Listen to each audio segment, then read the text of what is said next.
नमस्कार। Dairy series के इस अगले एपिसोड में आपका स्वागत है। डेयरी के अंदर आप जो भी काम करते हैं, इसमें आपको सबसे जो महत्वपूर्ण पार्ट होता है, भाग होता है, आप सभी जानते हैं कि डेयरी के अंदर बेनिफिट आपको तभी हो सकता है कि आपके जो एनिमल्स हैं, जो भी स्टॉक है, लाइव स्टॉक आपने रखा है, वो एक निश्चित अंतराल पर बच्चे देता रहे। इसका मतलब रिप्रोडक्शन अगर सही चल रहा है आपके डेयरी में, आपके एनिमल्स जो पशु हैं वो 12 से 13 से लेके 15 महीने में अगर आपको एक बच्चा दे दे रहे हैं, तो इसका मतलब आपका जो हर्ड है या आपका जो एनिमल है या आपका जो मैनेजमेंट है वो सबसे बेस्ट क्वालिटी का है। इसमें आपको देखना है कि एनिमल को रिप्रोडक्टिव स्टेट में रखने के लिए, ताकि उसका प्रजनन तंत्र सही ढंग से काम करे, उसके लिए आपको कुछ चीज़ों का ध्यान रखना है। तो इसमें देखिए क्या है कि आज हम इस वीडियो के अंदर रिप्रोडक्शन मैनेजमेंट के बारे में डिस्कशन करेंगे कि आपको किन किन बातों का ध्यान रखना है, जिससे कि आपको जो ये थंब रूल है 12 से 15 महीने में एक प्रोजेनी का, वो आपको मिलता रहे। और उसके लिए आपको कुछ बातों का ध्यान रखना पड़ेगा, जिसमें देखिए इन बिंदुओं पर हमको सबसे पहले डिस्कस करना है। For high level of reproductive efficiency, अच्छी एफिशिएंसी के लिए आपको क्या होना चाहिए कि आपके पास जो भी एनिमल हो वो 2 से 3 साल में ब्रीडिंग स्टार्ट कर दे। ब्रीडिंग स्टार्ट कर दे का मतलब होता है हीट में आना स्टार्ट कर दे, एवरी 21 डे रिपीट होना शुरू कर दे, हीट उसका साइकिल स्टार्ट हो जाए 2 से 3 साल में। गाय में 2 से 2.5 साल में हो जाता है, भैंस में 3 से 3.5। वो डिपेंड करता है कि आपकी मैनेजमेंट का क्या स्टैंडर्ड है। देखिए इसमें क्या होता है कि एज केवल एक फैक्टर नहीं है जो एनिमल्स की प्यूबर्टी या उनके प्रजनन योग्य होने में निर्धारित कारक है। एनिमल्स के अंदर क्या है कि पशु का जो बॉडी वेट है वो भी बहुत मैटर करता है। अगर वो 2 साल में करीब 300 केजी का बॉडी वेट गेन कर लेता है, तो इसका मतलब वो रेडी है। इसके लिए आपको 2.5 साल या 3 साल तक वेट करने की ज़रूरत नहीं है। तो ये जो पैमाना है ईयर का, एज का, वो बॉडी वेट गेन अगर पहले हो जाता है, ग्रोथ अच्छी हो जाती है एनिमल की, तो वो पहले भी ब्रीडिंग स्टार्ट कर सकते हैं। लेकिन हाँ, प्रोवाइडेड कि वो 300 केजी, 250 से 300 केजी का बॉडी वेट उसका जो हो वो प्राप्त हो जाना चाहिए। तो ये बॉडी वेट अगर आप 2 से 3 साल से पहले आपका एनिमल प्रजनन स्टार्ट कर दे रहा है, इसका मतलब ये है कि आपका मैनेजमेंट का सिस्टम अच्छा है। अब इसमें ये दूसरा पॉइंट क्या है कि जो फर्स्ट कावर है, जो पहली बार बच्चा दे रहा है, वो 3 से 4 साल की उम्र में उसको फर्स्ट काव देना ही है। अगर ऐसा नहीं हो रहा है तो इसका मतलब क्या है कि आपका सिस्टम ठीक नहीं चल रहा है। तो इस बात को आप ध्यान रखें कि अगर आपका जो भी स्टॉक आपने ख़रीदा है, नया स्टॉक है, अगर 3 से 4 साल में आपको काफ नहीं मिल रहा है, तो इसका मतलब डिले अगर हो रहा है तो कोई ना कोई प्रॉब्लम है, आपको देखना होगा। 3 साल गाय के लिए और 4 साल मैक्सिमम भैंस के लिए। उसी तरीके से प्यूबर्टी वाला एज 2 से 3 साल, 2 से 2.5 साल गाय के लिए और 3 से 3.5 साल भैंस के लिए। तीसरा जो थंब रूल आपको पहले भी मैं डिस्कस कर चुका हूँ कि 12 से 15 महीने का आपका एक टारगेट होना चाहिए कि आपको एक बच्चा आपकी गाय या भैंस से मिले। और ये भी निश्चित करना है आपको कि हर 21 दिन में आपका जो पशु है वो हीट में रेगुलरली आ रहा है कि नहीं, कोई मिस नहीं हो रहा है। तो ये चीज़ें आपके लिए बहुत ज़रूरी हैं कि अगर आप इन चीज़ों पर ध्यान देते हैं और इनको लेकर के आप अगर अलर्ट हैं, तो इसका मतलब कि आपका डेयरी फार्म जो है वो अच्छे से चलेगा और उसमें आपको प्रॉफिट होगा। अब चलते हैं अगली चीज़ों पर कि अब हमें कौन कौन से स्टेप्स जो है, कौन कौन से चीज़ें हैं जिस पर मुख्य रूप से फोकस करना है, जिससे कि आपका जो डेयरी फार्म है या एनिमल जो भी आप रखे हैं उनसे आपको मैक्सिमम आउटपुट मिले। सबसे पहले तो आपका क्या करना है कि आपको हीट डिटेक्शन करना है। स्पेशली क्या होता है, गर्मी के दिनों में हीट डिटेक्शन थोड़ा मुश्किल होता है।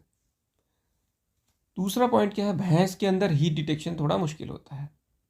देखिए ये उतना मुश्किल नहीं है जितना हम समझते हैं।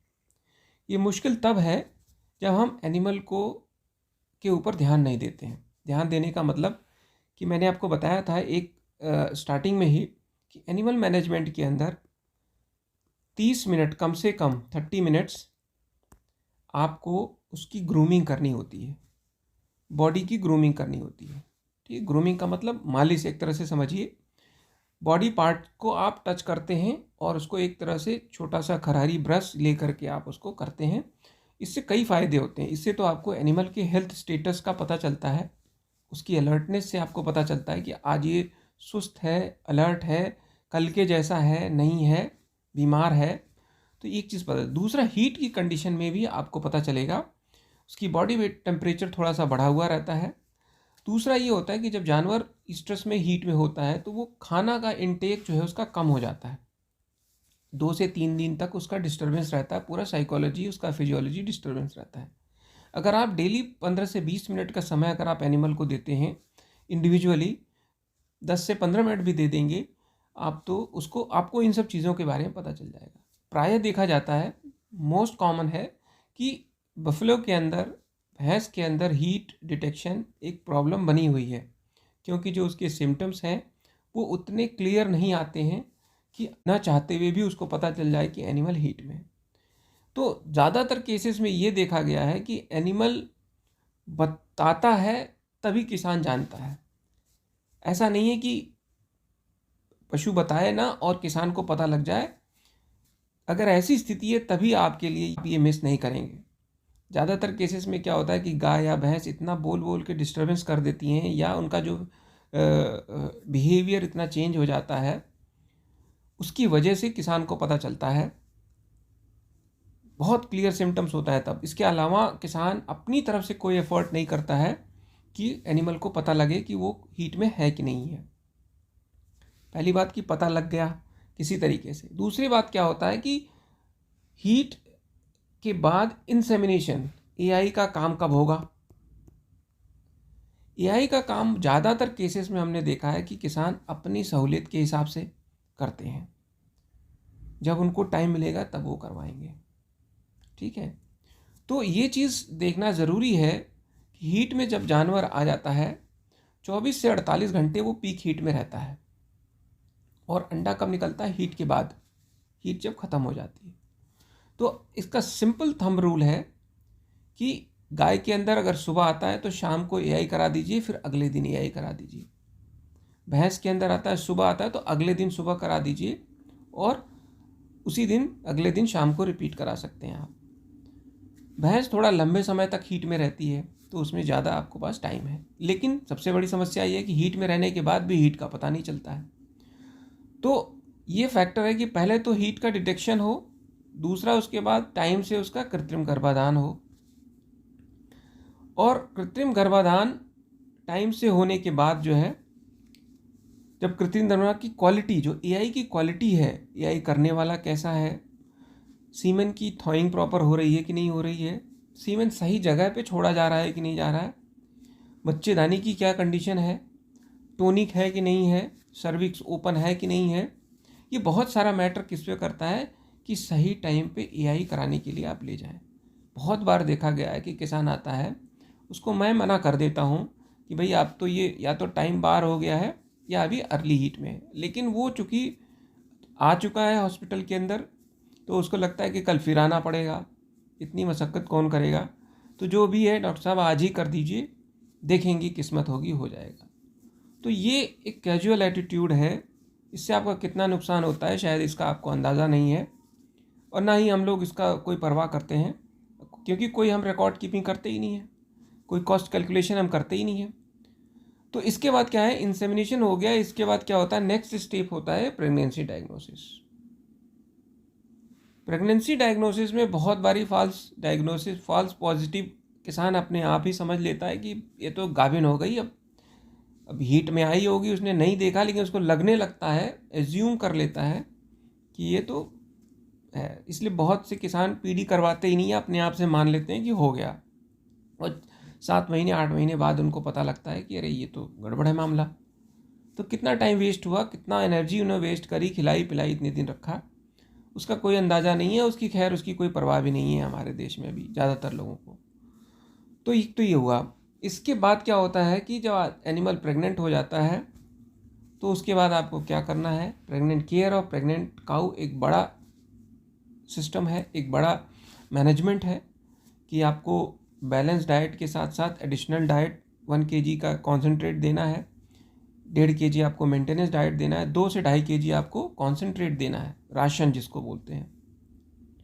उसके बाद हरा चारा, भूसा इत्यादि आपको दे। मिनरल मिक्सचर 20 ग्राम दीजिए। मिनरल मिक्सचर आप 40 से 50 ग्राम देना पड़ेगा आपको। और depending on the cow size, कितनी बड़ी गाय या भैंस है आपकी, और उसको 20 ग्राम सॉल्ट देना है। और पर्याप्त पानी उपलब्ध होना चाहिए नॉर्मल टेम्परेचर पे।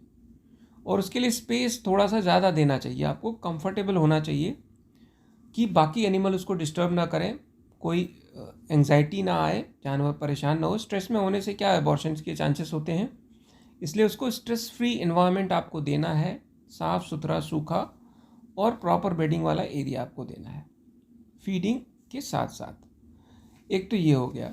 इसके बाद जो होता है कि एनिमल काविंग हो गई, बच्चा दे दिया। बच्चा देने के बाद भी बहुत सारी चीज़ें हैं कि एनिमल जो है उसका जेर जो है प्रॉपरली निकला कि नहीं निकला, अगर नहीं निकला तो क्या कोई और डिस्चार्ज आ रहा है, कब तक आ रहा है, उसका इलाज आपको कराना चाहिए, उसके बारे में भी ध्यान देना है। क्योंकि अगर यूट्रस बच्चेदानी में गंदगी का प्रभाव, इन्फेक्शन का प्रभाव जितना दिन रहेगा, एक तो मिल्क प्रोडक्शन आपका प्रभावित होगा, और उसके साथ साथ जो पुनः उसको हीट में आना है वो चीज़ क्या होगी, डिले हो जाएगी। जब डिले होगी, लेट होगा, तो जो 12 से 15 महीने का एक बच्चे का जो कॉन्सेप्ट है, हमारा जो लक्ष्य है, उसको हम नहीं हासिल कर पाएंगे और हमारा जो पूरा का पूरा जो डेयरी का सिस्टम है वो पूरा लॉस में जाना स्टार्ट हो जाएगा।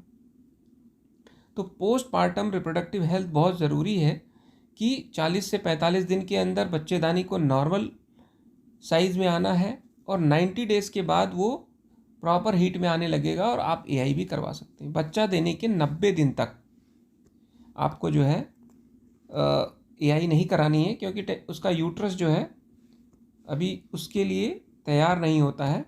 तो 90 डेज़ आपको इंतज़ार करना है। 90 डेज़ के बाद जब भी हीट में आता है जानवर, पहली हीट छोड़ के सेकेंड हीट से आप एआई कराना स्टार्ट कर दीजिए, और जब भी प्रेगनेंसी एनिमल कंडीशन अगर अच्छी है तो प्रेग्नेंट हो जाएगा। ठीक है।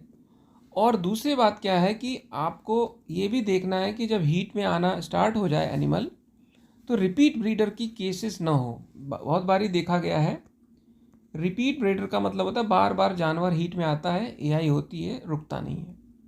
ये एक बहुत बड़ा सब्जेक्ट है, हम एक एक करके इन सब चीज़ों पे अलग से इसी डेयरी सीरीज़ में वीडियो लेकर आएंगे और डिस्कस करेंगे। रिपीट ब्रीडर किसको कहते हैं? 3 बार आपने एआई कराई, 3 हीट में, 3 साइकिल में हीट एआई कराई, अगर एनिमल प्रेग्नेंट नहीं हुआ, इसका मतलब कोई ना कोई प्रॉब्लम ज़रूर है, कहीं ना कहीं पर चूक हो रही है।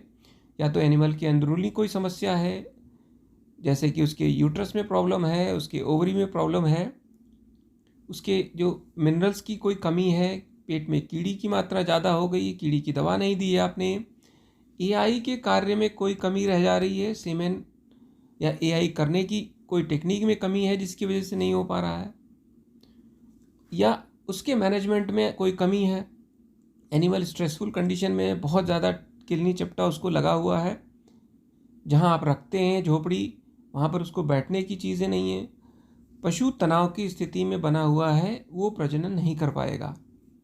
तो ये सारे फैक्टर्स हैं, इसके बारे में हम अलग से एक चर्चा करेंगे अलग से वीडियो पर, तो उसको बाद में हम और डिटेल्स में देखेंगे।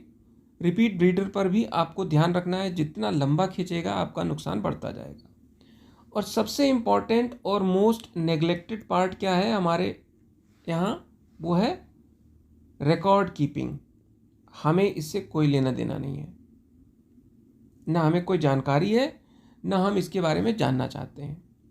किसी भी किसान या पशुपालक को बस एक ही काम करना है, जब तक चल रहा है, देर सबेर गाभिन हो रही है, दूध मिल रहा है, जिस दिन उसने बच्चा देना या उसकी एआई में कुछ प्रॉब्लम हुई, कुछ सोचे विचारे बिना इसको हमको क्या करना है, या तो बेच देना है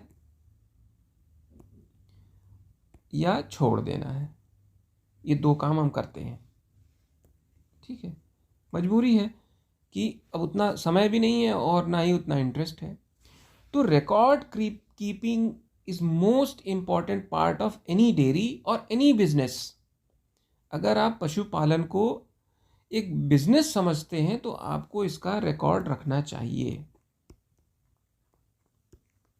जिस दिन हमारे किसान एक छोटी सी कॉपी रख करके एक डायरी में लिखना स्टार्ट कर देंगे, उस दिन हमारे देश की जो पशुपालन की व्यवस्था है वो बदल जाएगी।